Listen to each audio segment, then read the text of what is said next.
Okay, let's talk about Yelp. Specifically, I'm going to go over optimization tips for your Yelp business profile. But before I do that, I want to dig into a little bit of context and a little bit of history around Yelp. So I recently wrote this article. I have a series of articles called Amsterdam History, where I look at like historical SEO articles and then kind of apply them to today. So that's what I did in this recent article. Actually, what I found was a 2014 article called Google's Pigeon Update Solves Yelp Problem, Boosts Local Directories. So basically in 2014, Google had a local search update called the Pigeon Update. And as part of that, local directories started surfacing more in organic search results, including Yelp. So I guess there was a historical problem called the Yelp problem, where even if someone put a query with Yelp at the end, it wouldn't necessarily show Yelp's results, or that was the accusation that Yelp was making. What's interesting is that the history of Yelp and Google goes back a few years, and it's an interesting history. So before that, let me just give you a little history on Yelp itself. It was founded in 2004 by two former PayPal employees. Basically, the idea is one of the founders was trying to find a doctor online, and he wanted a resource that was closer to getting a recommendation from a friend as opposed to just finding a business in the yellow pages. So Yelp initially was built around emailing friends to ask for recommendations. So you can kind of see that in this screenshot here, where you enter your friend's email and you ask them for recommendations. They pivoted not long after to soliciting reviews, and that pivot was very instrumental in their history and their development. When you think of Yelp today, you think of reviews, and that's sort of the foundation of it. But what's interesting is back in 2009, Yelp was almost purchased by Google. This is one of like tech history's greatest what if moments, because what if Google acquired Yelp? How different would things be?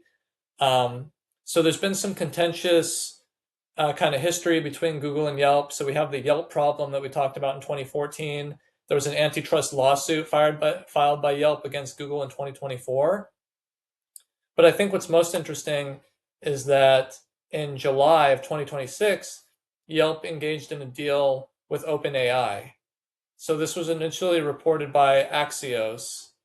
Yelp is licensing reviews, photos, and other business information to OpenAI, giving ChatGPT a new source of real-time local recommendation data. And so as Danny Goodwin wrote in Search Engine Land around the time of that deal was made, he wrote, ChatGPT is becoming another place where people can find local businesses, read reviews, and take action. Yelp's deal with OpenAI also means third-party data will play a bigger role in how AI platforms answer local queries, since local prompt queries have been a weakness for ChatGPT. So in short, this deal with OpenAI and Yelp kind of gives Yelp renewed relevance in the local SEO GEO landscape. And so let's talk about optimization tips, optimizing your presence on Yelp. So if you want to go into like more detail about these, feel free to check out the article. I'm just going to go through them high level. So first is claim and fully complete your Yelp business page. So make sure it has like accurate name, address, and phone number, website link, operating hours, and other core information, and keep this stuff current. Choose the most specific categories. So don't just choose like something broad like home services if a more specific category describes your business, because categories help Yelp understand what searches the business is relevant to. And then fill out individual services. So under the relevant categories, add the specific services you offer, whether it's like emergency plumbing, teeth whitening, SEO consulting, etc. Write a descriptive, entity-rich business description. So explain what your business is, what it does, who it serves, and where it operates. And then use terminology relevant to your services or products naturally in there. Don't keyword stuff. Complete attributes and amenities. So these can be things like accessibility, parking, outdoor seating, delivery, appointment options, payment methods, etc. There's a big list of attributes that you can add. So go through those and add the relevant attributes. Upload strong representative photos. So include like exterior and interior shots, shots of products or services, shots of completed work, shots of your staff, shots of amenities, etc. Because ChatGPT can surface Yelp photos alongside reviews, ratings, and other business details in its responses. Build a strong review profile organically. So going beyond stars, this is about like the natural language information that people include in their reviews, talking about, the services, the products, the staff, the neighborhoods, the quality, the price, and so on. Just a caveat that Yelp tells businesses not to ask customers for reviews directly because it wants them to arise organically. So just keep that in mind. Responding to reviews. So you want to respond to reviews thoughtfully, and you want to do this to all reviews, not just the positive ones, but the negative ones as well.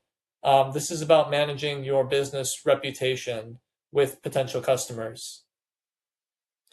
Another tip is maintain entity consistency across the web. So the same information that you put on your Yelp business profile, you want that to be seen on your website, on your Google business profile, on your social profiles, on other major directories. You basically want your name, address, and phone number, URLs, hours, and service information to be consistent across the web. And then think in terms of queries an AI assistant needs to answer. So don't just think about optimizing for terms like Italian restaurant, New York City. Think about like some of the longer tail searches that people may do in ChatGPT. For example, Italian restaurant with vegan options, quiet Italian restaurant for a date, wheelchair accessible restaurant. So think about all these possibilities when you're optimizing your Yelp business profile. So that's it. Those are my tips. If you get a chance, check out the full article, which includes a little bit more on Yelp's history. And I appreciate your time. Thanks.